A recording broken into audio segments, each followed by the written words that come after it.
husband can't wait for this millionaire. He's wasted all his life trying to make it there. He's passing through the eye of the camel's needle. I hope that they let him by. He lay back and listened to the symphony. Explosions in the sky that will keep us free. You know everybody, but you don't get me. I don't want to go back in time, 'cause I don't want to see you bleed. No, no, no, don't want to see you bleed. No, no, no, don't want to see you bleed. Don't want to see you bleed.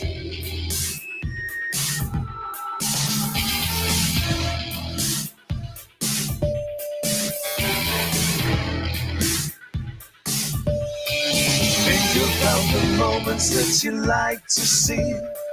Give this man a break from his history. Think about his transparent energy. And let me test your alibi, 'cause I don't want to see you bleed. No, no, no, don't want to see you bleed. No, no, no, don't want to see you bleed. Don't want to see you bleed. Everything that you touch, you have to give away. Everyone that you love will leave you anyway. Everything that you touch, you have to give away. Everyone that you love, 'cause I don't want to see you bleed. Don't want to see you. Don't want to see you bleed. Don't want to see you bleed. Don't want to see you bleed. Don't want to see you bleed.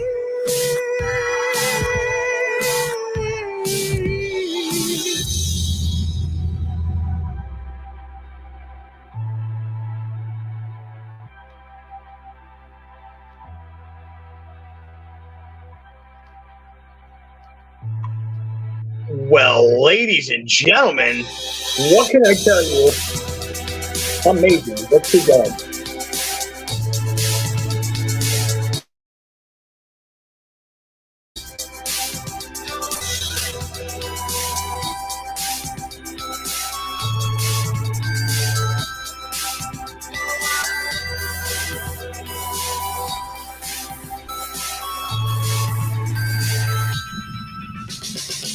Everything that you touch, everything that you touch, everyone that you love, and everyone that you love, everything that you touch, everything that you touch, everyone that you love, everyone you love.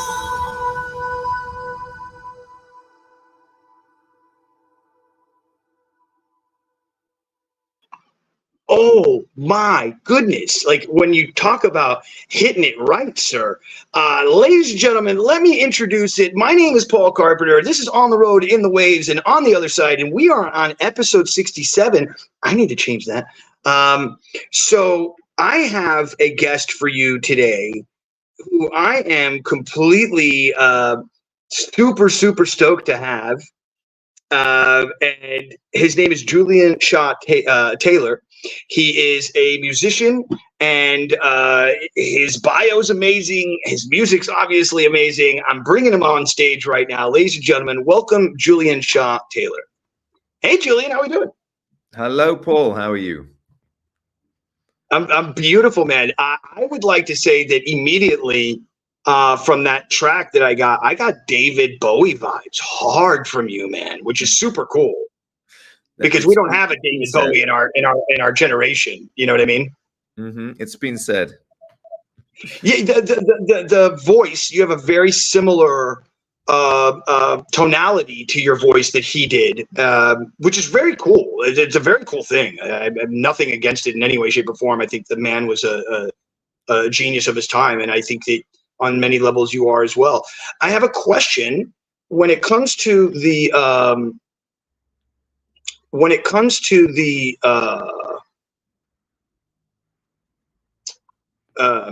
the video that you made were you using artificial intelligence there? How did you Yeah, build that whole? that's AI. Super doing cool. Because I've been playing some shows and I use projections. Yeah.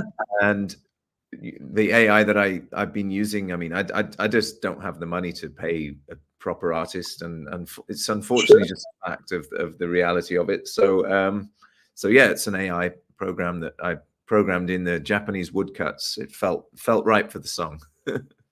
Yeah, no, I absolutely loved it. I thought what you did. Do you know the name of the app that you're using to do that, or do you? Kyber AI, Kai. You're using Kyber. Yeah, Kyber's great. Kyber's great. Yeah, no, I'm a big AI. Fundamentally using every single thing I can use. Have you heard of the website called futuretools.io? I have not. Futuretools.io.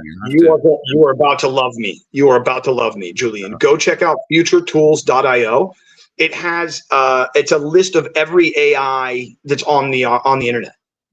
Oh, okay. And it has freemiums, it has free, it has paid subscriptions, and it gives you all the different types of subscriptions. You pick which one you want. There's stuff like Kyber on there and every other app you can think of for anything social media. I'm a big ChatGPT guy, so I've been doing a lot of making a lot of robots for ChatGPT since that was a thing. Yeah, but let's start off. Let's do this. Julian Shah-Tayler, I bring you onto the show because we are all interested. We want to know, and we want to know what you're all about. So please tell us, where do you come from? What do you do? How do you do it? Well, I'm from England originally. I live in California now, South Pasadena, and I've been making music for many, many years. And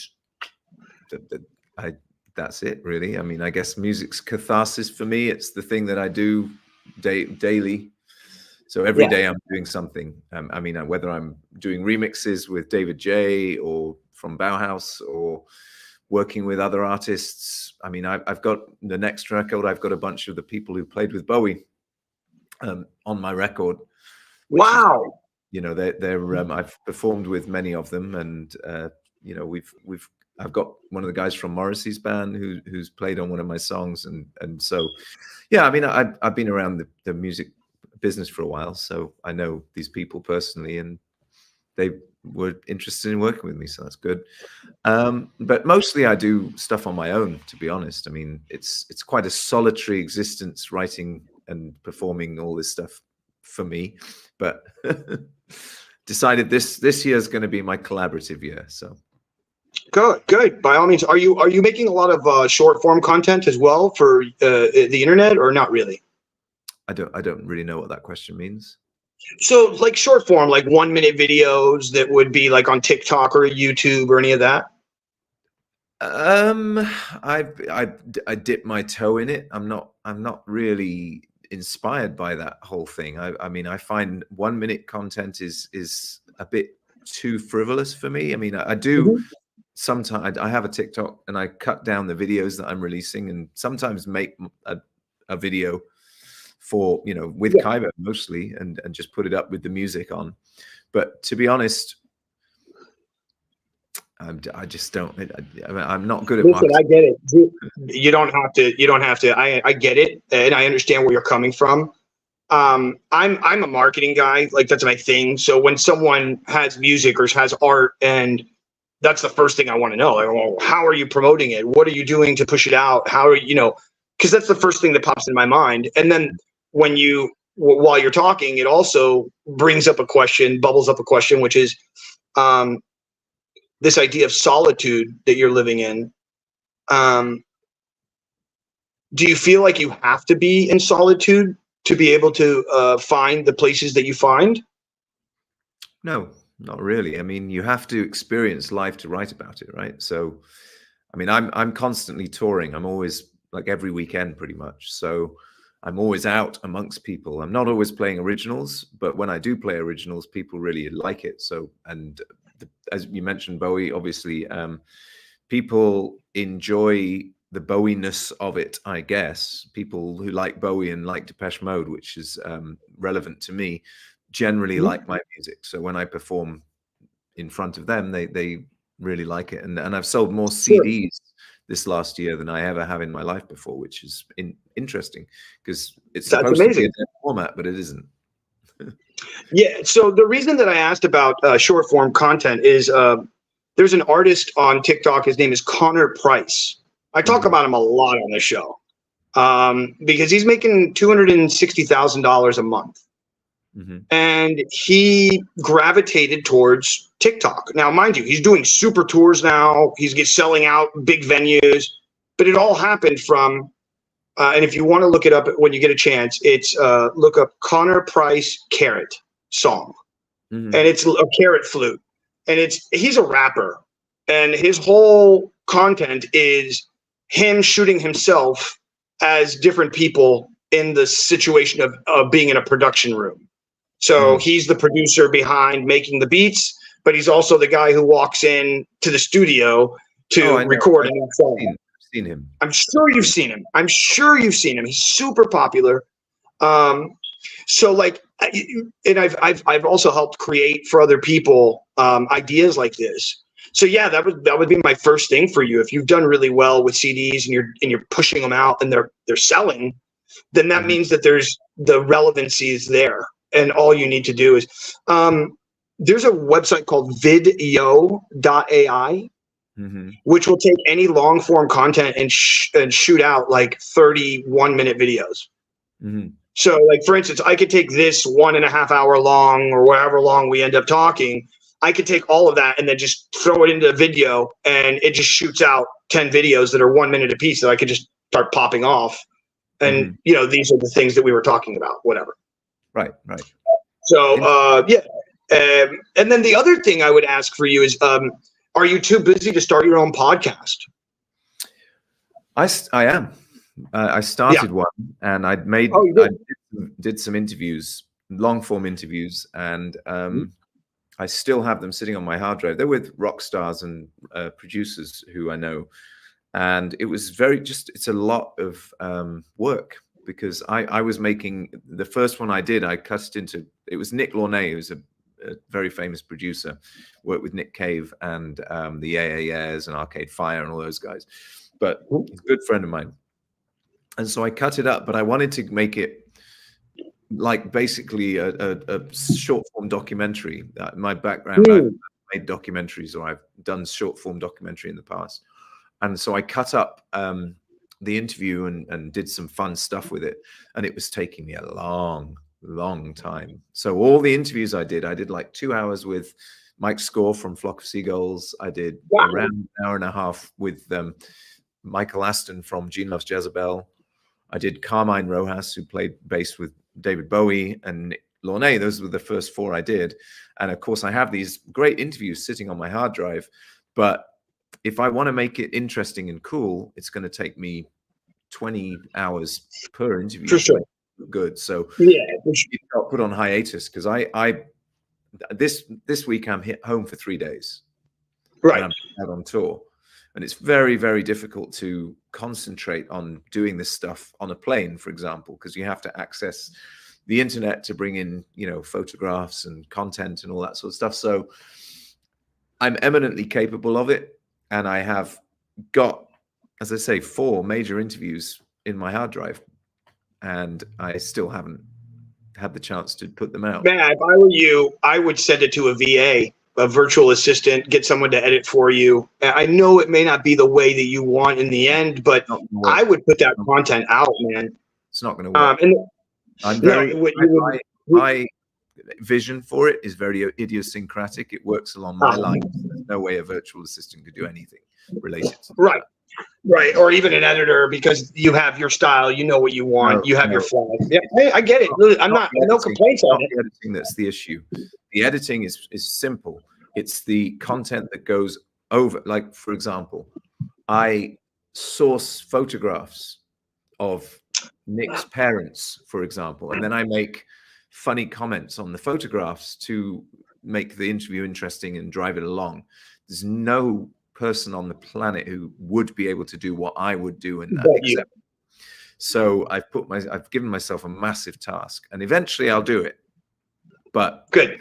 Also, I hope you do. I really hope you do, because it just, the sound of it alone sounds like something that a lot of people would be interested in. You know, it's also a podcast that doesn't seemingly be out there. I haven't heard of a podcast that's like that. You know, it's funny. It's funny and it's entertaining, and the people I've interviewed obviously are interesting to people. I mean, certainly Mike Score from Flock of Seagulls.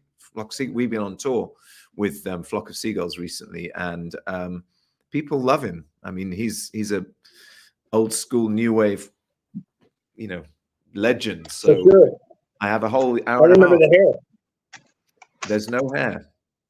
No, I said hair. I remember the hair back in the day when he had the crazy like he had almost like a duck top or whatever it was like called or whatever. It's great, you know. So yeah, he did. Unfortunately, it's all gone now. So yeah, it's fine. But I'm sure his voice is still there, and he's still a great entertainer, which is all that really matters. It's I've seen his show many times. Very cool, man. That's very cool. So I guess one of my questions is like, and you've kind of answered this already. You've been in the industry for a long time. How do you survive? Granted, you're making money. Granted, you're doing your thing. I get that. But I mean, like, you know, as an artist, sometimes it's very hard. So do you have any advice for people out there who would want to, you know, be a full-time professional? Well, I mean, I'm a music producer, so I produce other people as well. But I'm also in tribute bands, so I tour with tribute, and we are very popular, and we tour around a lot. So that's why I'm out every weekend. And the advice is just be excellent at what you do and build a reputation, because honestly, that's how I did it. I mean, you know, my advice to the young people of today would be make 15-second content, put it on TikTok, and hope that it goes viral. I don't know. Yeah, no, it's fine. No, I mean, like, but I like what your answer was. Be good at what you do and make good connections and good friendships. And I think that's the answer, really, more so than anything else. And it's been an answer that I think that a lot of people may not recognize is simple, but it's not as easy to do as people, you know, as it is to say, right? It's being consistent. I mean, you have to develop relationships. It's being consistent with the relationships you develop. I mean, you know, if you, like, for example, I'm a music producer. So if you work with somebody and they're the wrong fit, then it's not the relationship you develop. If you work with somebody, it's the right fit, you develop the relationship, because it's very important. It's very important to be protective of what your brand is in some ways. It's like if somebody comes along and it's the wrong fit, you have to recognize that and just cut it. I mean, I'm blessed is the wrong word. I'm very lucky. I've been doing it a long time, and I hope that, you know, my work will speak for my quality. But I've also been selective with what I've chosen to get behind, and you know, so that's why I work with people who are well known in the world of music, because you know, they know me and they know that I'm consistent, and they know that I will not let something exit my studio without it being excellent, because you can't. Would you mind giving some names of people you've produced in the past? Well, David J. Bauhaus, Love and Rockets, Siobhan Fahy I've worked with, who's in Shakespeare's Sister and Bananarama. Obviously, I did the award I have here is for work that was Lana Del Rey. So yeah, a few people. Obviously, that I'm working with all the Bowie guys, but they're working on my stuff, so I'm sort of producing my stuff. So I am producing them, but it's in my context. So that's yeah, great. A lot of different people. That's very cool, man. Work just finished. I've worked with Dave Stewart from the Eurythmics relatively recently. It's been, you know, I've lots of people. Yeah, no, it's cool. I just wanted to, like, you know, just to hear a little bit and know a little bit more. So music's been your thing since forever, from when you were a little kid. Yeah. It just was the thing that you clicked. Yeah, I mean, I haven't really. I've worked in television a fair deal. I mean, I got a proper office job when I lived in London. Worked in television, and it was good. I liked it. I like working in an office. Actually, it's in the creative world and the creative context. The people are really nice and cool, and so I was really into it. But music's my thing, and you know, I was touring all the while of that. I used to DJ a lot in London and Barcelona and Berlin. So I was constantly DJing and I was constantly touring. So the office job kind of, I'd turn up on Monday and I'd be absolutely exhausted because I'd been away at the weekend. Oh, weekend, right. How cool, man! What a. So, and you were born in England. Yeah. And when did you come to the States? When did you decide I'm gonna try it off in the States and do my thing in music career there? It's been about 17 years since I've been here. So yeah, I mean, I was over here with there was an electro rock band I was in from England that was very successful, in Europe. We were on tour here with Peaches, and what was the name of the band? I'm not going to mention it because I've fallen out with the guy. Can't Oh, stand it. I'm so sorry, Julian. Whatever happened. Yeah, it's all good. Go ahead. Very poorly, so I won't give them any props. Sorry. Fair enough. But anyway, fair. We were touring, and we had a lot of success with placements in Breaking Bad, Sopranos, stuff like that, with songs I co-wrote and never got credit for. That's the reason I won't speak about it. It's an age-old story, unfortunately. So I did a bunch of touring there and ended up in LA, and I met a friend who said, look, if you're ever in LA, come and stay with us. We have a spare room. And I just decided to give it a go, and then it stuck because I like LA. I like Americans. They're a lot more friendly than a lot of English people. So yeah, I mean, English people are very dry. That's all it really is, I don't know that. I'm pretty dry. I get that, and I miss that sense of humor. But if you meet people in Los Angeles, they tend to want to know about you. They tend to want to talk with you, and they tend to be sort of more open. What it is, in America is a very young country. Like the country is very sort of in development. And in Europe, there's a sense that it's been around forever. So there's a cynicism that sort of permeates a lot of things, especially in England, because England used to be an empire and it no longer is an empire. And everybody's still in empire mentality and very upset that there's no empire left. And it's weird because, I don't believe in colonialism and I don't believe in empire. I don't believe in borders even. Like, I think people should be allowed to go where they want to go. But, in England, it's not, there's a small country mentality. It can be quite, racist in some ways. Sure. So sure, can America. sure. I mean, everywhere has its problems. But, when I came to LA the first few times, it's like everybody just had this energy. You're allowed to have a go at things. In England, there's something called tall poppy syndrome, whereas if you succeed or excel at something, people want to pull you down. I feel that that's just part of human nature, honestly. It is. I think that because there's a part of that in America as well, right? Where we like to put somebody on a pedestal, and as soon as they're on that pedestal, we grab an axe and we start going at the legs of the pedestal. I mean, it is nowhere near as resonant here as it is in England. So you're saying it's much worse there? It's much worse there. It's also there's a pioneer spirit in the US.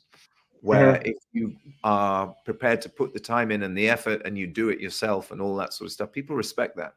In England, you sort of have to become part of a structure, like an old boys network, to build on, it's like if you join the BBC, for example, in television, it's like you're in the BBC and you're part of the crew and all that stuff. But if you're not in the BBC, you are persona non grata and it's not interesting what you do.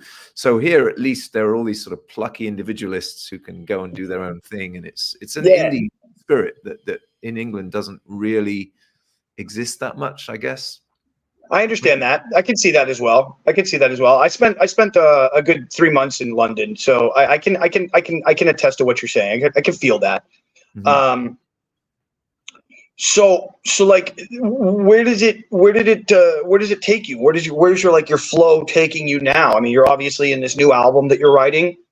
Well, I finished a new album. There's an album that's done, but I'm working on a greatest hits album with a label It's the first label I've decided to sign to for a very long time. Because could do congratulations and also non-congratulations. well, it's I'll give you a thumbs up and a thumbs down on signing with the label, because who knows what happens with it.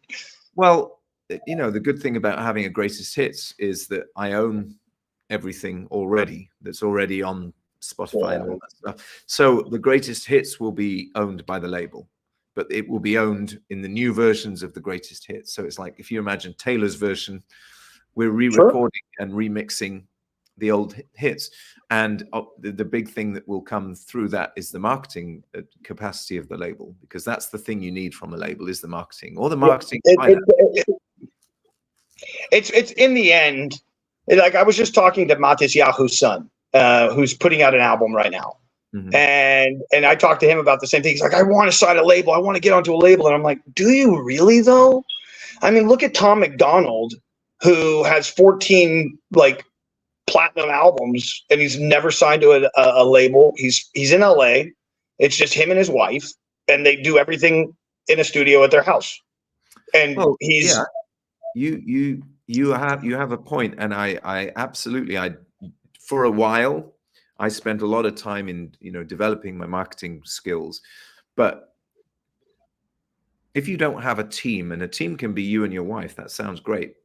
But if you don't have a team, which I don't have a team, it's just me. I'm the only person who really cares about what I do, except for the fans. Sure. So if you don't have that, it takes all of the time away from the creative process. I got into this for the creative aspects, and I don't have the money to afford to pay a marketing team. And I don't have the time to do it. Content, to do the marketing to my niche, my super niche audience. I don't have the time, and I don't have the inclination. It's not, it's like, I understand what you're saying, and I've done marketing courses. I followed Savvy. I am in no way, hold on, Julian. I am in no way saying, sorry, go ahead. I understand what you're saying, and I get it. And you're saying, these people who are successful at it, I really wish that I had that sort of coherent approach to it, but I just don't have the time.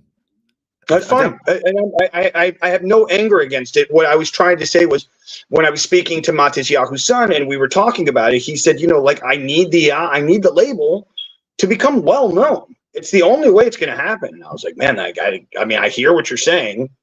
And yeah, your father became really well known because of the label that put behind him, and he got the popularity and the videos and the whole thing, and that's what it takes. So I have no issue. I have no issue with it. You have to. I mean, I've been signed to 3 labels in the past, and they haven't. Most of them haven't done the quality work that I've done. And when I have had the energy and time to do it, like I did my own promotion for my first solo record, and I got 35 reviews, and it was fabulous, and they were all 10 out of 10 across the board, and I did really well. Then I handed off to a marketing company, and the marketing company got me like 1 or 2 reviews, and I'm like, okay, so the only person who can really handle this coherently and properly is me, because I'm the only person who really cares enough about it, because it has to be a big label that you are a priority for. Exactly. Then because otherwise they just put you on a shelf, and then they leave you there, and then you're screwed, and then you never get it put out, and all that stuff happens. Three times it's happened. It's like the record's been shelved, and then once the time has come for it to be released, either it doesn't get released, or it's old news, and it's not part of the thing going forward. So, and I've also been, in the band, the electronic rock band I was describing earlier, who shall remain nameless. We were signed to a major label, and we got a lot of promotion, and we were a priority, and it was huge. So I see both sides of how it works. Now, I do my own marketing, and I put together my own EPKs and my own press releases, and I know how to do all that stuff. And I have people who are prepared to feature what I do, because, as I say, I've been around a while, and the quality they like and the context they like. So I get featured often. But the market, as you say, is different now. It's like if I had a 15-second TikTok viral thing, suddenly I could become very successful. But where would the money come from? So a lot of the money that's coming from like TikTok, for you're on ASCAP, you're on BMI, you're doing all of it. So by getting your music into TikToks, by getting other people to use your music in their TikToks, that's where your money comes in, especially as an independent artist, because every time that it gets played on a TikTok or on anything, you get paid for that, even if it's 1 penny, whatever. But if you get 20 million, 30 million, oh sure, I don't know how much it is. I'm just, but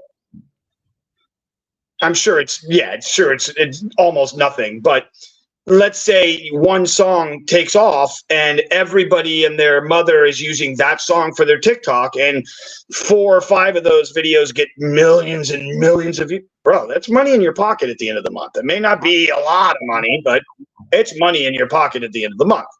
I'm aware of people who have the nous to use a CapCut template to do something specific and make it into a trend. Yeah, that's not how my mind works. I want to make music. Yeah, once again, I don't think that that's what you should. I would, if I were you, I would take the song that we just had at the beginning of this whole thing. I would make a track on TikTok and be like, "Hey guys, this is my new track. Use it in your TikToks. Let me see what you come up with," and just send it out there. And then listen, the line of "I don't want to see you bleed" from the song. I believe that's the right words. I'm not sure if I got the lyrics correctly, but that alone is a TikTok worthy, the vibe, the beat on it. It's all there for some kid or some girl, and you're in LA. There's got to be some social media influencers that you know. And if there is, you go, "Okay, dude, use this on your next TikTok track for me." Okay, I have no issue. Why not? Don't know any social media influencers in LA. And if that's the case, then that would be my thing for you. I would say, since you don't want to, it's nothing you don't want to do, you don't have the time for the work. I would take all of the energy that could be used by somebody else and get them to do it for me. There's 5 or 6 different websites. I can link them to you on finding social media influencers for your music. Right. And just go to it. I don't know. I would find who are the top 100 TikTokers. I really would do this. And I would literally write one email and just email all 100 of them at the same time. Mm-hmm. Hey, this is me. This is my music. That's what I'm doing. I'm an artist. I've been around forever. Here's my bio. I've worked with 1 million people. I would like for you to use my TikTok or my song on your TikTok. Most of these kids, having an artist, producer, writer, person come to them and saying, "Hey, I want you to use my music," they'll be like, "Fuck yeah, I'd love to use it." And that's, and that shouldn't be hard. There's a group of kids in New York who are dancers, street dancers. Mm-hmm. And what they do is they take one song that they find and they do 20 tracks of the exact same dance, but in different locations. One's in the subway, one's in Times Square, one's in Central Park, one's in wherever, but it's the same song and it's the same dance. Find a group like that. I'm aware that people pay influencers to do this stuff. And not so much on the music. Not so much on the music. More so on, I want you to hold a bottle of something in my hand. I'll pay you for that. But not so much for the music. There's a whole industry around getting musicians to pay influencers. Let me just look it up. Give me 1 second. I can't remember what it's called. I have a connection for you for a friend of mine he was out of England, but he now lives in LA. Give me a second. Got to remember his name. Oh, Vin Clancy. Do you know Vin Clancy? No. I need to introduce you with Vin. His birthday was just 3 days ago. He is currently running he's doing a thing for YouTube playlists, and he has this algorithm that he's created and a whole thing, and he is blowing up. I will absolutely do a 3-way phone call with you and him I'm doing it as a matter of fact right now. I'm just gonna like tap it in there and just be like, hey, Julian, I want you to meet Vin, meet Julian, that kind of thing, And if he can do something for you, that would be absolutely amazing. It would make me very happy. He is the guy who created the viral. This is about 7 years ago when all the companies were doing, hey, sign up and we'll give you $10 if you sign up. Cash App was doing it, and he's the guy who created that kind of viral trend. He was he got very popular and made a ton of money, man. He's a smart kid, does a lot of internet stuff, and mostly dressing flamboyantly in a sense of trying to create an energy around you, call it peacocking if you want to go from that kind of mentality. But Vin's a badass. Vin's a badass. So I'll just put the conversation here and say hello and let you guys talk it out. Thank you. Appreciate that. No, please, man, please. He's in, like I said, he's in town. He's super uber connected with tons of like famous people, and he's definitely one of those workers. He's a worker. He's a badass. Mm-hmm. And you're both from England, and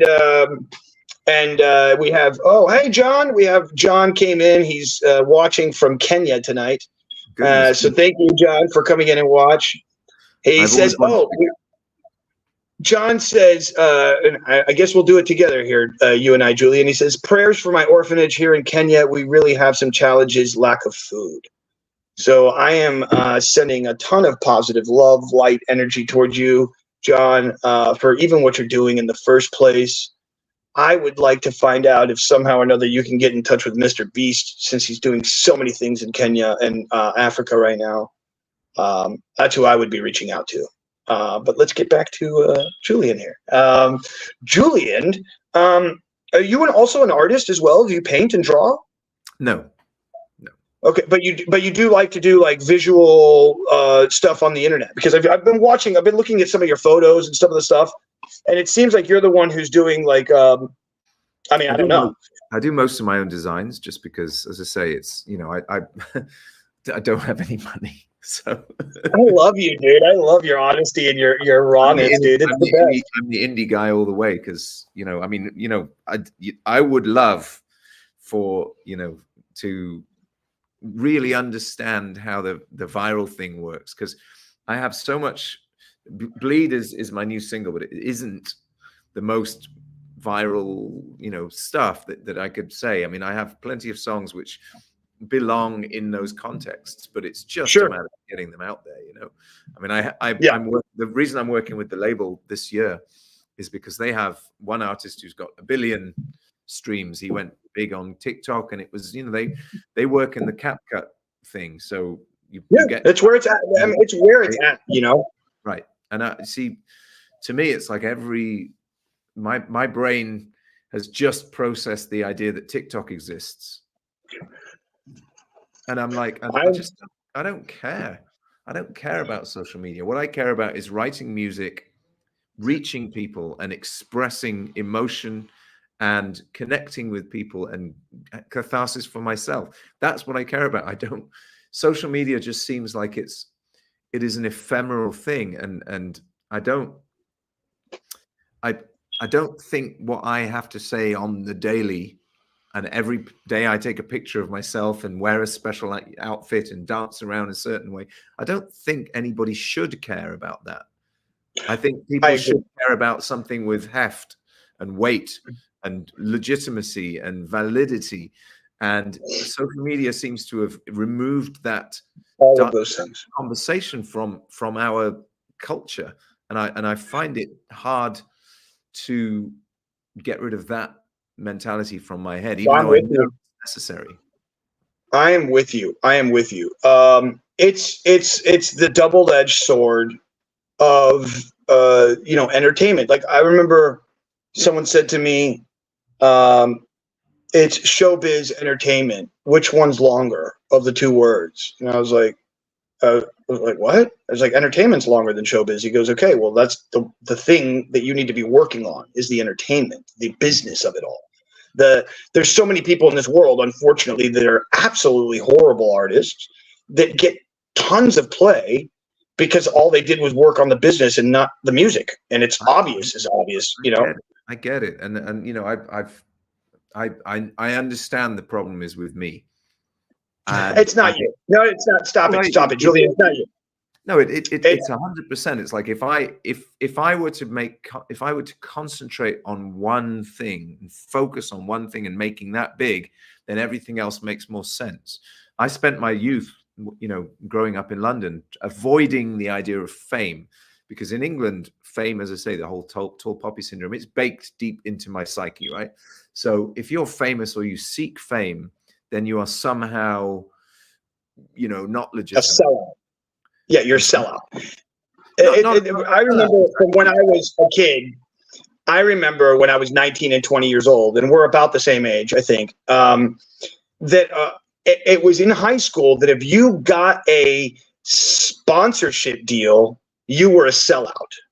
Mm-hmm. Where now it's like the opposite. If you don't have a sponsorship deal, then you're a nobody. Really? And it's like, well, that's a lot how it feels in today's world, where it's like, for instance, like someone said to me, like, bro, you're so amazing. You do all these things, blah, blah, blah, blah, blah, blah, blah. He goes, I can't believe you haven't made it yet. And I go, I know why I haven't made it yet. I'm too honest. I'm too real. And I'm not fake. And I'm not willing to sell myself for this fakeness thing. And if someone were to take me to CNN and ask me to answer some questions, good God, that's going to be an episode, because they don't want to hear it. They don't want, in many ways, like you're saying about how England has like this kind of facade about it. I say America is very much like, we have really nice siding on the outside of our buildings, but as soon as you tear down the siding and you look at the walls and the infrastructure of what's happening, it's putrid and it's falling apart. But everybody will make it seem as though the siding is the actual building and not the interior walls and not the pipes and the wires and everything else. And so when you have somebody like you or me, go ahead. I think that is the American empire. The American empire is built through marketing. 1 bajillion%. Yeah, with Edward Bernays. Yeah, it is the you know, ubiquity of American culture that has been pushed that way. It's not, you don't have to march into a country and take it over, although that does happen. But what you do is you erode the fabric of the culture by interposing Star Wars, McDonald's. And it's genius. It's a revolution of the mind, isn't it? And that's why I need my work musically to have structurally and psychological integrity that is not colored by marketing intention. Because, you know, I don't want to write a song that is designed to sell a car. I want to write a song that is designed to articulate my emotion. And it's just how I feel. I don't judge people. No, listen, I think you're right on so many levels. Listen, there's an artist that used to exist and an artist that exists today. And the artist of the past is very much in the realm of what you're talking about. It has to have meaning. I have to have some kind of, it has to come from internally. It has to be something that I cut myself and I bleed to this page for you to understand my pain and all of that. And then you have this new version of artist, which is a 18-year-old girl who gets in front of her camera and just does a dance every day. And she becomes a multimillionaire, which to me and you makes no sense. I don't see, and sorry, I think we agree fundamentally, but I'm also thrilled that somebody can sell what they have, which, you know, when you're talking about, I'm going to extrapolate that into, you're talking about a beautiful girl whose people just want to watch her dance. Now, in the past, I feel that beauty was not a commodity in that sense. And now it is a commodity, and it's being used very intelligently as a commodity. And if somebody is prepared to watch this girl dancing and whatever she does. Because I know TikTok. I'm not, you know, completely oblivious. I mean, I watch TikTok, and there are certain people I'll watch and I'll be like, wow, it's really beautiful. It's lovely to watch this beautiful girl dancing for me, because essentially what you're getting is the illusion. Like OnlyFans, for example, is really interesting because I know, I mean, I don't have an OnlyFans account, but I did. I opened one because I was like, what is this thing? And I checked it out, and there's this one person that I was following on Instagram, and then I realized that she was a sex worker, and I was like, no, I don't find that abhorrent. It's fine. You do what you want to do. But I would watch this stuff, and you have this illusion that if you pay $70 and you get a response, you have an illusion of a relationship. It's a connection. And I crave that connection with my audience very, very deeply. And I understand. And I'm not always so invested in what money I make from the audience. I want a connection, deep psychological connection with somebody. Now, as an artist, I want to hear somebody's response to my music. I want to know that I'm being heard and that my emotional catharsis is being recognized and reflected, right? Now, when it comes to OnlyFans, clearly that's just a commodification of it. So it's like, okay, I will do this thing. I'll show you my titty if you give me $50. Good. Do that. I have no problem with that whatsoever, because if you have nice tits and somebody wants to pay you $50, thank God that you can now reach that person. You don't have to have that person standing next to you saying, let me do that. They can do it via the internet. Fucking sure.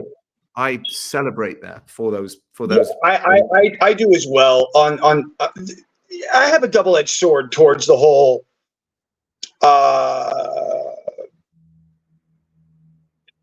I guess pornography in and of itself. Right? There's a part in the same way that TikTok is commodifying everything, and not even just TikTok, but just the idea of America and the commodification of everything, as you mentioned. Yeah, I see that. That's what.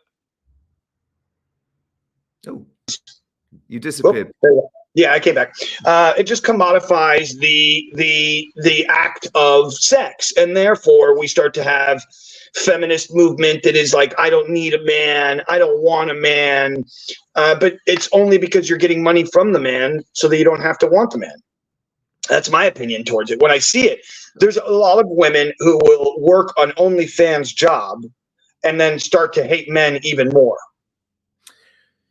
Yes, I agree. I mean, I've known and dated sex workers in the past, and I don't disagree with you. I do, however, feel that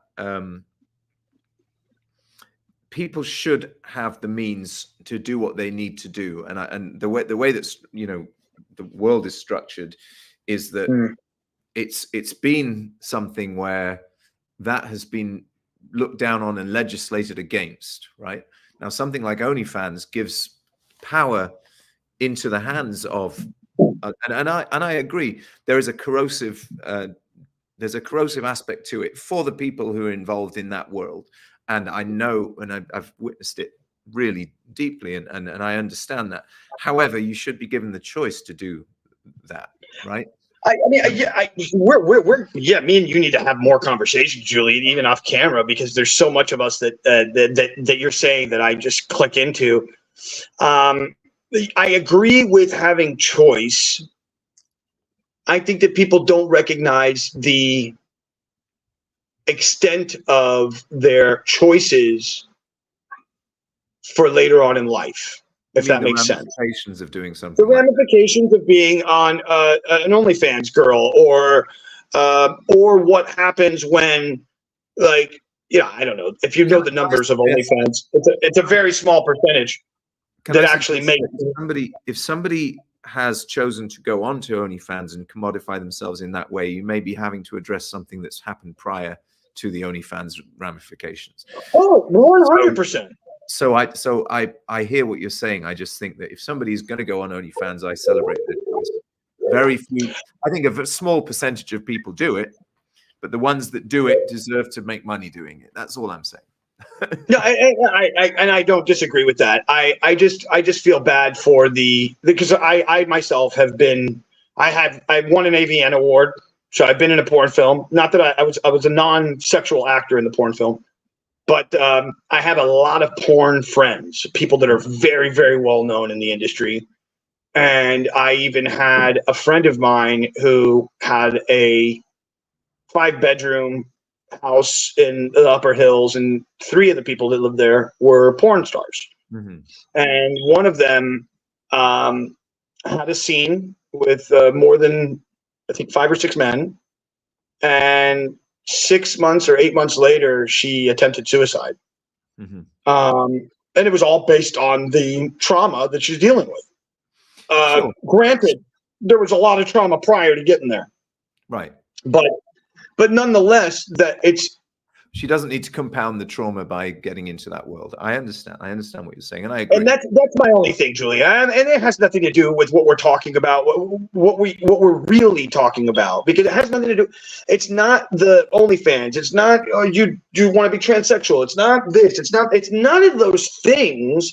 It's the essence of what we're really trying to get at, which is, at least I feel that that's what we're trying to get at, which is, how can I be a real human being and be good on this planet doing something that I love to do? I think that's the ultimate goal for Julian. I mean, from what I'm understanding and everything I hear from you. Absolutely. So, and I feel that that's what we want for everyone, right? And there's that line that says, hurt people hurt people. You know, like, because you're hurt, you don't know that you're going to make the mistake, or that you don't know that you're doing something that's hurting somebody else based on your trauma. Yeah, and on your way of dealing with it, your whatever idiosyncrasies you created or whatever coping mechanisms that you've created. And so, yeah, I on one level, I'm totally cool with the commodification of everything. On another level, I'm super against it. But then on another level, I'm totally okay with AI and the future and artificial intelligence, which is coming in the next 2 years, by the way. It's much faster than a lot of people think.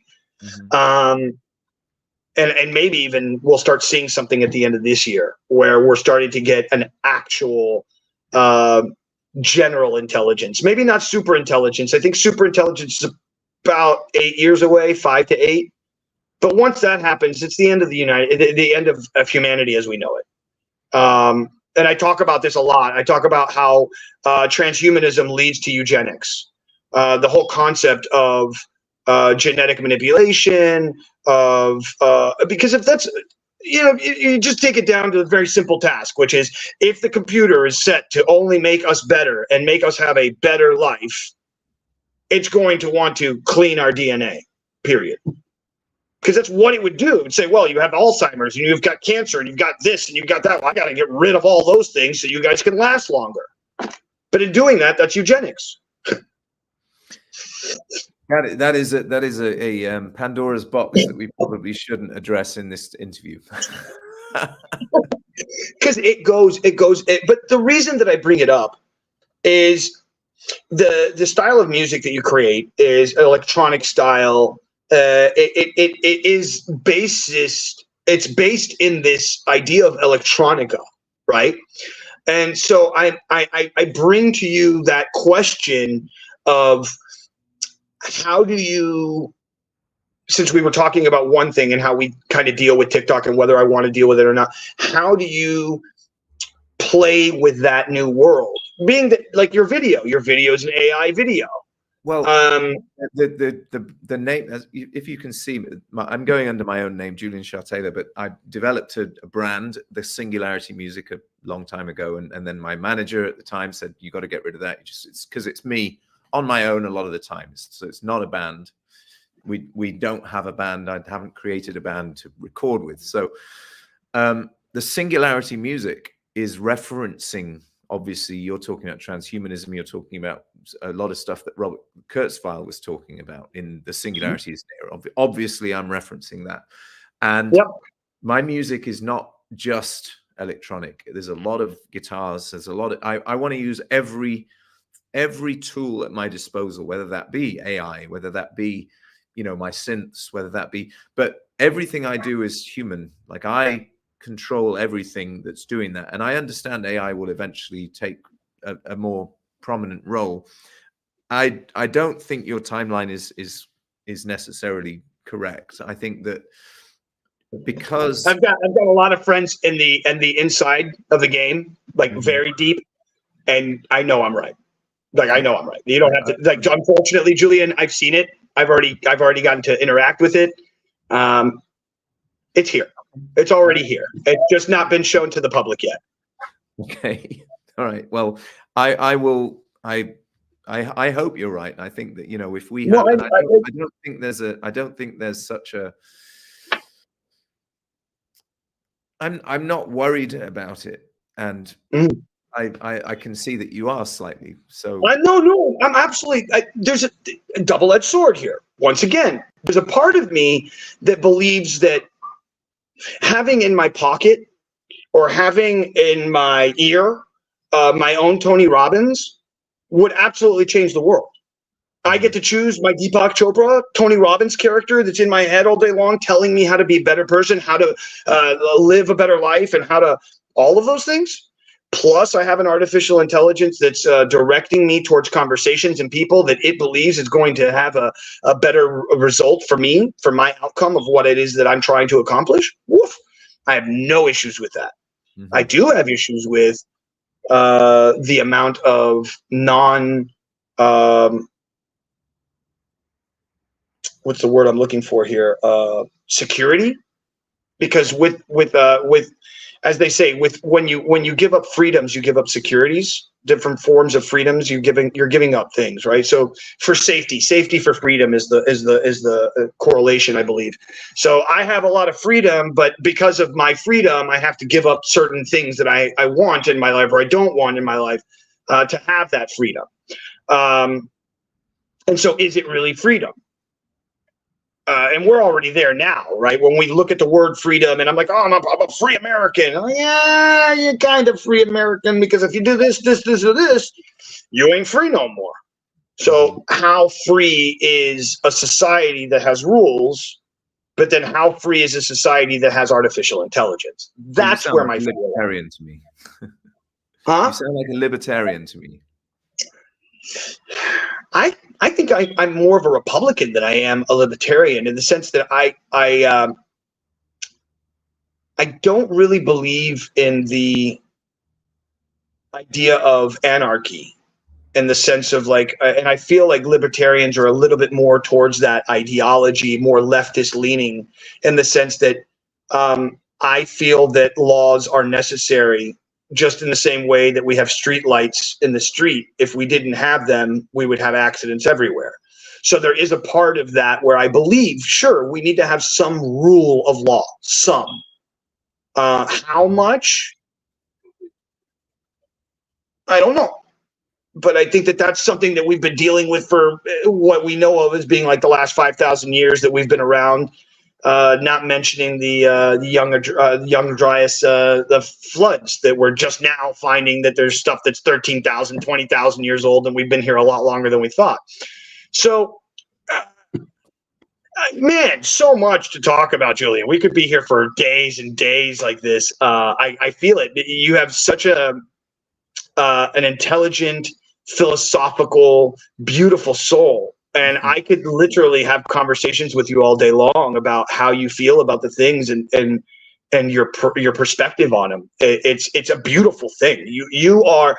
Like, I was just talking to somebody else, and he started calling me every day as of like 4 or 5 days ago. And I told him this morning, I was like, man, you're calling me every day now. And he's like, bro, because I don't meet anybody intellectual who is able to speak and actually have a real conversation. We might even have moments where we don't agree on things, and then we can delve into why we don't and not have anger, and we're okay with each other. And I'm like, but that's a human being, bro. What's wrong? He's like, I don't have that anymore. He goes, all of my friends, people that I've known for years, have either stuck on one side or the other, and you say anything to them that goes against their ideology, and before you know it, you're a piece of shit, and go fuck yourself, and this, that, and the other. And it's like, whoa.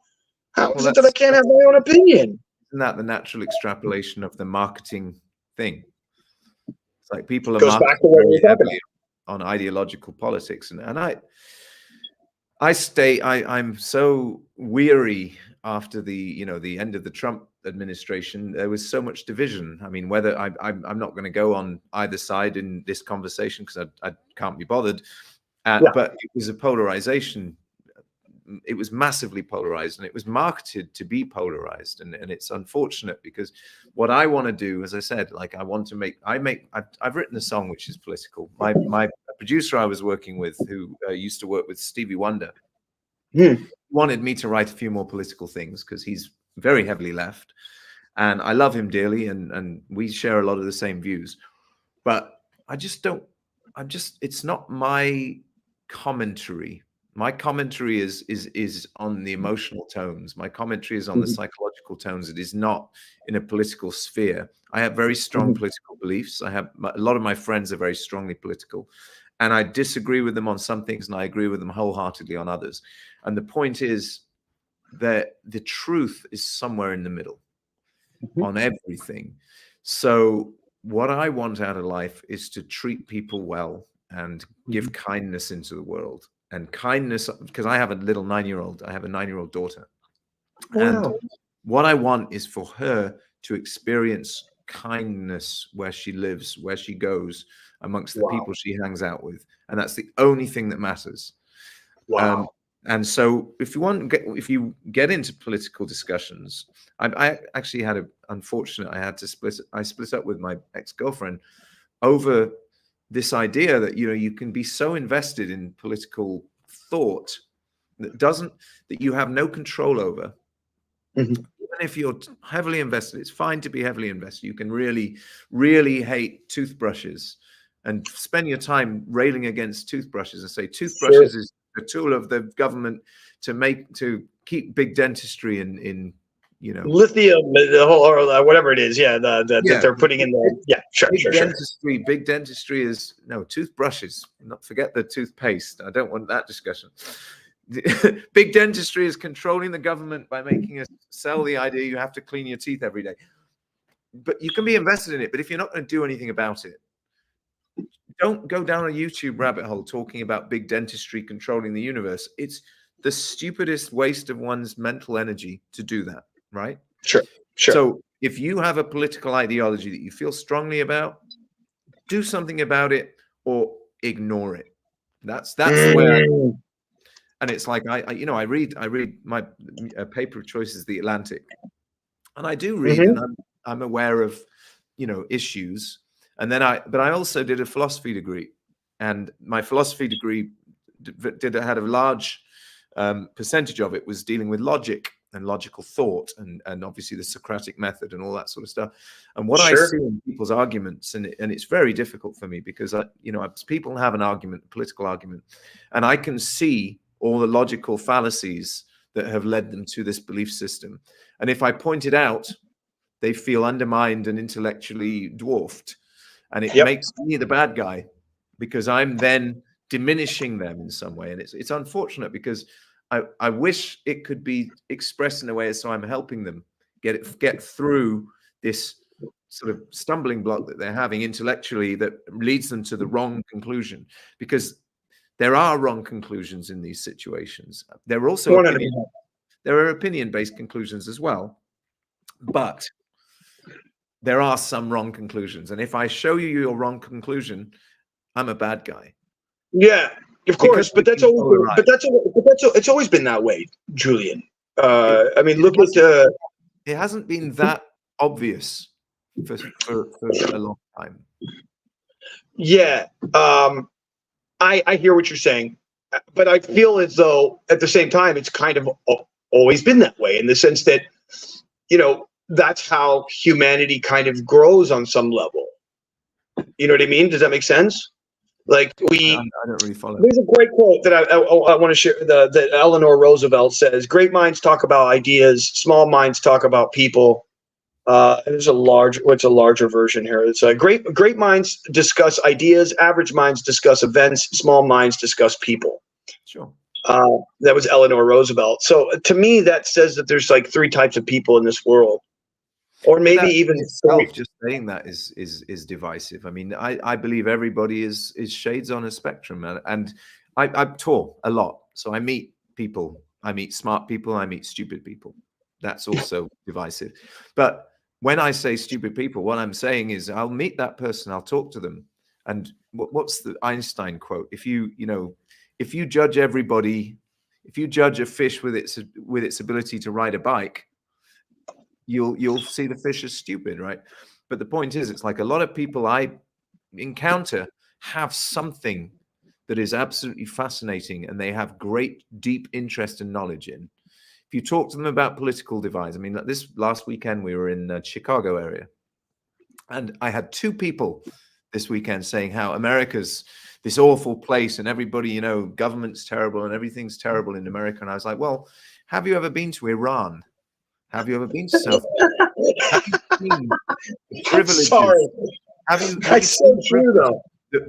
I mean, yes, okay. Somebody says, oh, I love Trump. Somebody says, I don't love Trump. Somebody says Joe Biden's an asshole.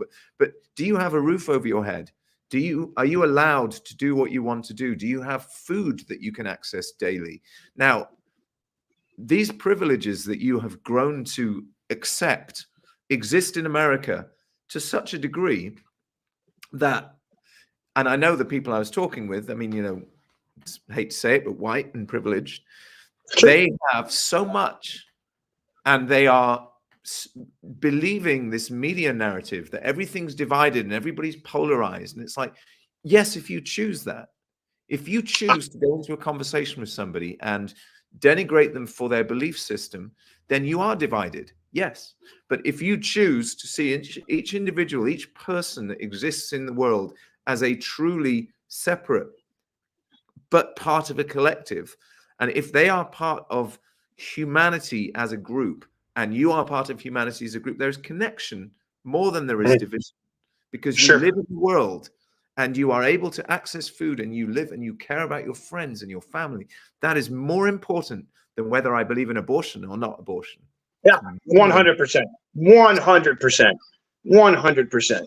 And that's a you know, an unfortunate thing that's happening today. Like you said, you know, the division is pulling us apart, and it's creating these schisms in our families, in our relationships, and so there's my trepidation for when you were saying you have a little, like you have a hold or I'm worried on some level. I've said this before, I feel like we are the last bastions of what it is that is the human ideal, because we've never been at a place where we were able to genetically modify ourselves, and now we can.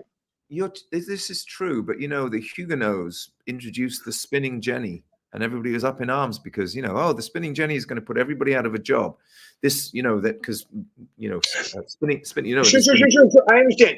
I'm not, and that's not where I'm coming from. I'm not worried about future jobs and that's going to happen no matter what. Just like when the gin happened, or the electricity happened, or the light bulb happened, and we stopped using candle. I get that. I have no issue with that. The issue I have with is, from what we know of as humanity so far, we're not very smart.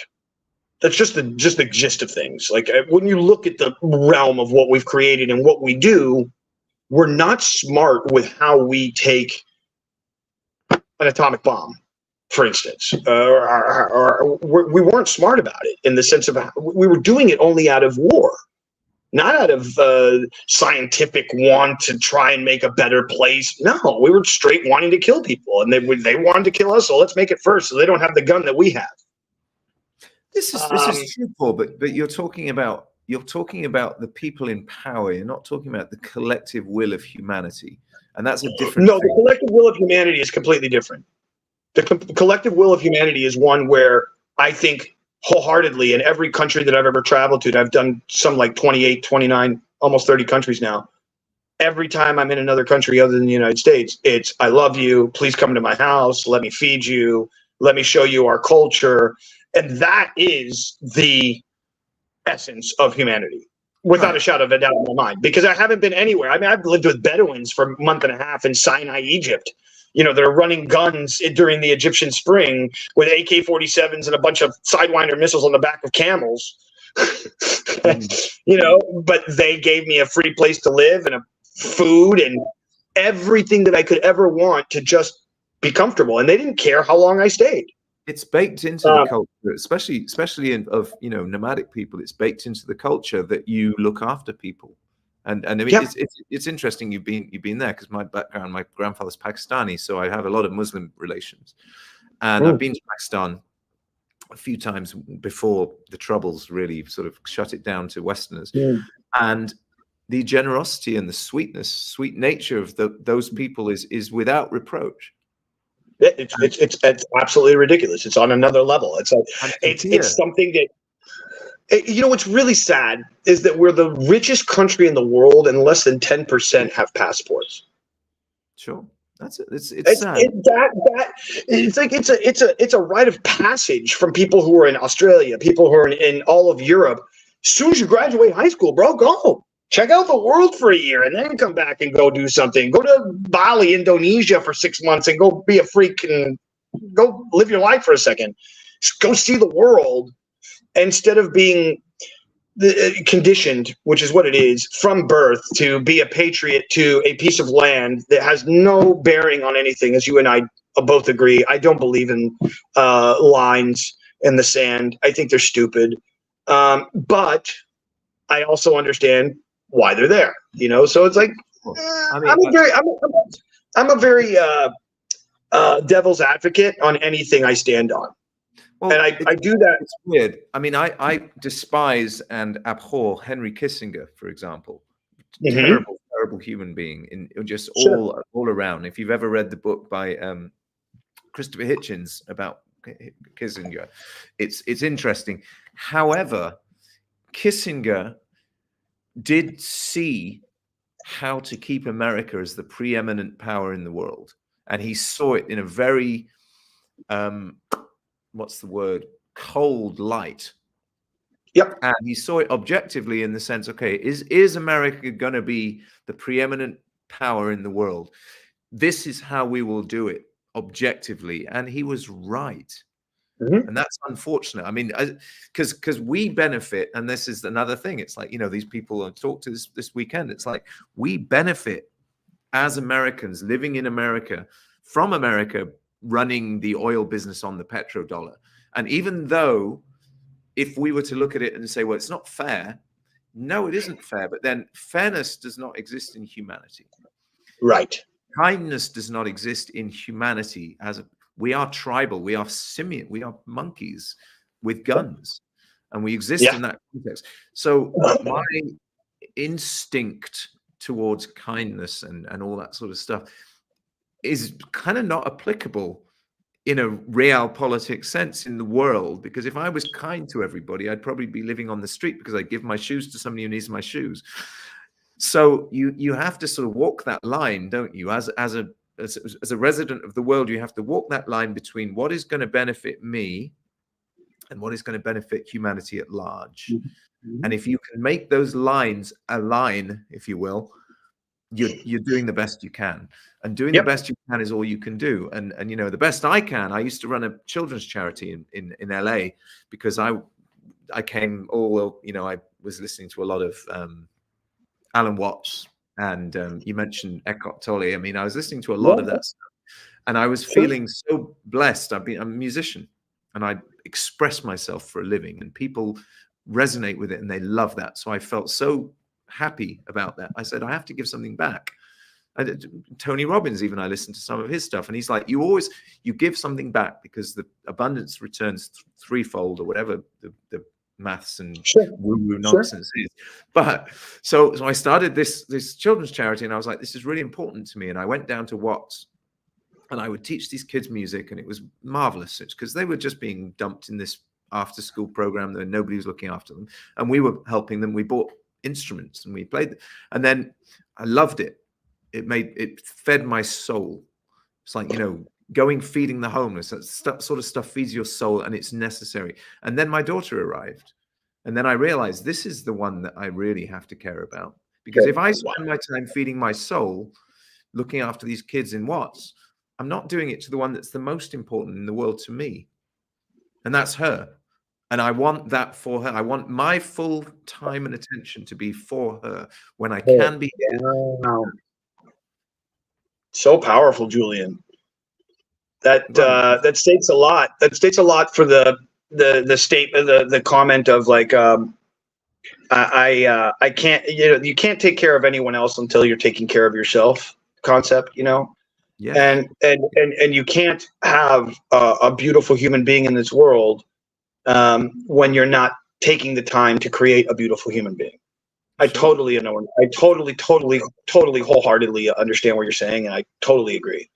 If you have the time, do it. If you don't have the time, look inwards and make sure that you do. Make sure you are the best person you can be as well. First. Right. Yeah. It's it's the goal of our existence. So let's. We've been on for like an hour and 15. I don't know how much time you have. I don't know if you want to stay much longer, but I want to know a little bit more about, like, because we've gone everywhere. We've gone in every direction, every little thing. But I want to get back to you and your music, and I want to talk about a little bit more about like your process. Maybe we can get into how does a song come to you? Well, I can talk specifically about Elysium, the last album, because that's probably the most cohesive album. I wrote it in a specific period of time. It's the process of each song was written about a specific stage in my relationship. I had a relationship with love of my life, Eva Strangelove, which has unfortunately subsequently ended. But it was the process. Each song is a process. There's some songs on there which are naughty. They're about our physical life.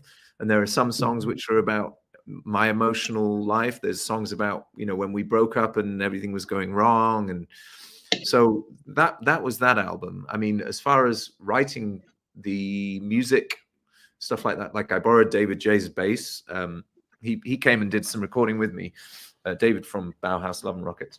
He left his bass at my house. And so I was playing his bass and just decided to use the magic that exists in the Bauhaus bass to write some of my own songs. So songs like Bet Your Life and Earthquakes came from that. And the bass line inspired the instruments. I have a lot of different instruments. I have a lot of synths, a lot of guitars, and a few basses. So that's generally how I do it. And I program most of the drums. At the time I had my own drum kit as well. So I was playing drums too. And I don't anymore. I downsized, and I'm not a very good drummer. So I just got rid of the kit. Yeah, this is so crazy. I'm just sorry. I'm looking at pictures of Eva. Mm-hmm. And my ex that I had a tumultuous relationship with looks almost identical to her. Mm-hmm. She even had a little mole on her. That just tripped me out. Like wow. So anyway, so I lyrically, that's where all the inspiration comes from. But musically, it's like it can come from anywhere. I can play a synth patch and it sounds good, and I'll use that sound, or I can play a bass line, or I can play a guitar line, or I can hum a melody in my head that eventually comes out. I mean, I've been doing it for a long time, so everything will give inspiration. Like I wrote something off the windscreen wipers in my car the other day, or I'll be listening to just the sound of the wipers. Yeah, I mean, you get the idea for a rhythmic bed, and you sing over the top, and it's. And I dream a lot of songs as well. I mean, I'll wake up. That's very cool. Fully realized in my head. So I've only had that happen to me once. I was in a band when I was in my mid-20s, and I was walking around South Beach, and an entire song. I don't know how this happened or where it came from or what, but literally an entire song, lyrics, sound, everything, chord structure. And I was just like, what is this? Like, wrote it down. And I was just like, what? And it became one of the songs from the band. And I'd never from the ether. Yeah, there's a really good TED Talk from the woman who wrote Eat, Pray, Love. Mm-hmm. Okay, so there's two stories that she tells in this thing that you should totally go watch it. But she's talking about this woman who used to write poetry, or that still does, and she lived on a farm. And she said that she would hear, this is such a beautiful analogy, but she would hear the poem rustling through the wind, and she would run home trying to catch the words before they flew by her. And sometimes she would have to write from the last word to the first because she was catching the tail end of the thing. And I'm like, wow, what a beautiful, like just the visual of that, of seeing somebody try to catch the poem as they're writing. It's just beautiful. And then there's another one where she's talking about very famous artist, forgot his name, singer, but he's in his car. And she's talking about the idea of genius and where genius comes from, and how genius prior to some 100, not less than that, like some 40, 50 years, more, maybe more. I don't remember exactly when, but she's like, genius became something that was part of somebody instead of something that was outside of them, that would just come to you. Genius back in the Socratic era is something that would just come and help you kind of finish it off. But it wasn't you that were the genius. It was something that came in that kind of... Demon. Demon. That's another way of mentioning it. So she says, you know, I think it's Alan Watts, or I don't remember who it was. Singer. It's a singer. I think it's doesn't matter. But he's in his car and he's on the highway on the 405, and a song comes to him, and he said this is it like totally changed his life, because he used to be where the music would come and he would, oh fuck, I have to write down, you know, and he would almost like chasing it because he didn't want to lose it.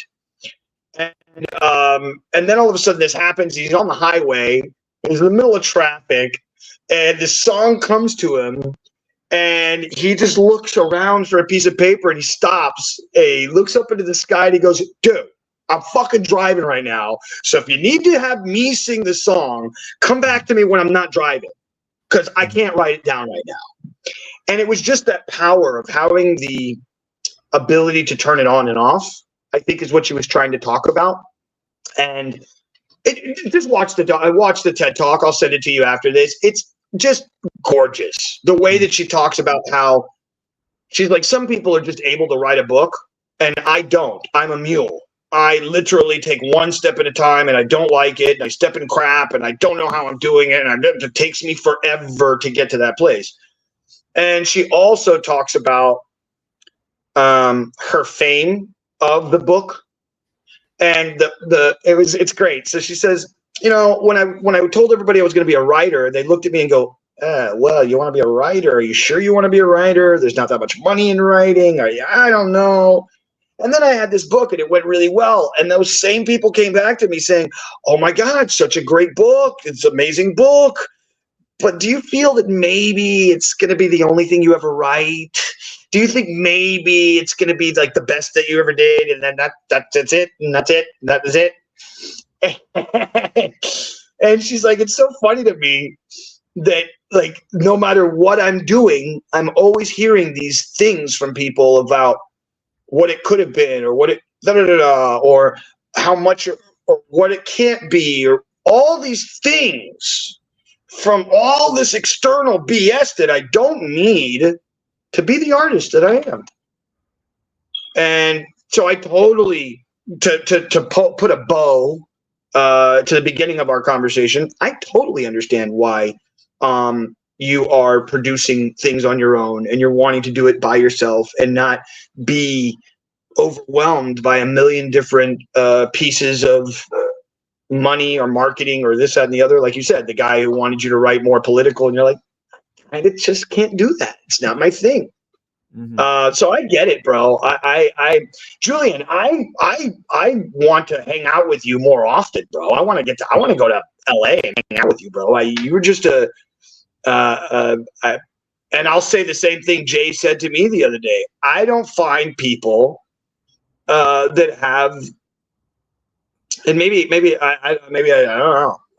I don't feel that many people are as autodidactic, intellectual,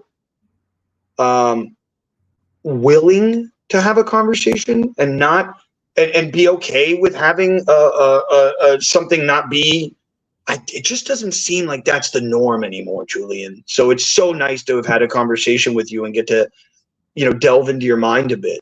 No, you too. I really appreciate you. Yeah, man. Yeah, really, I really appreciate you. Very, very intelligent.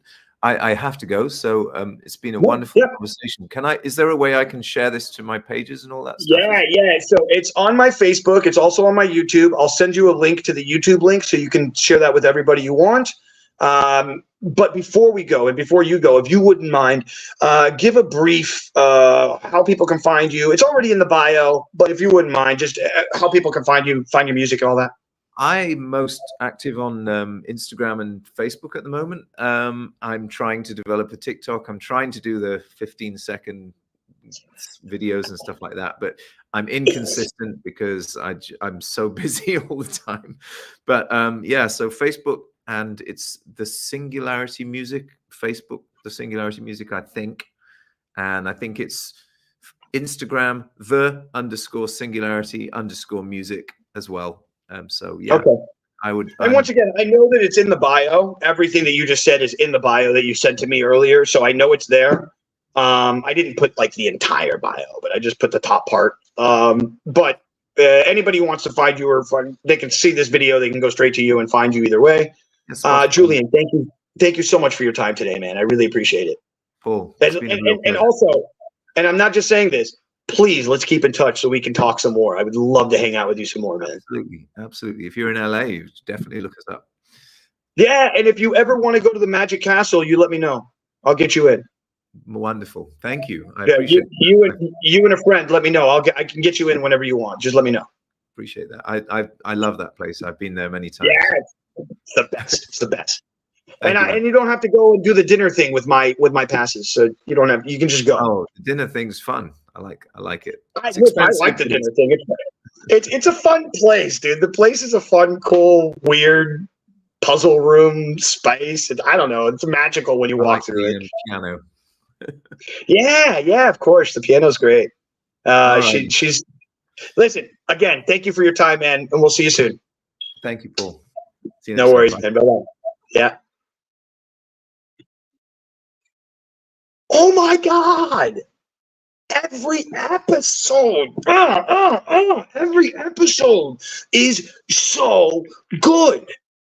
I just love, and I'm gonna talk about Jay, who was the guy who talked to me about intellectual and having somebody around. And thank you so much, Julian, for being who you are. Thank you so much for coming onto the show. Thank you so much for being open and honest and just being willing to share how you feel. And there was so much goodness in this episode. For y'all who have not known or don't know who Julian is, please go listen to his music, check out some of the stuff that he's doing.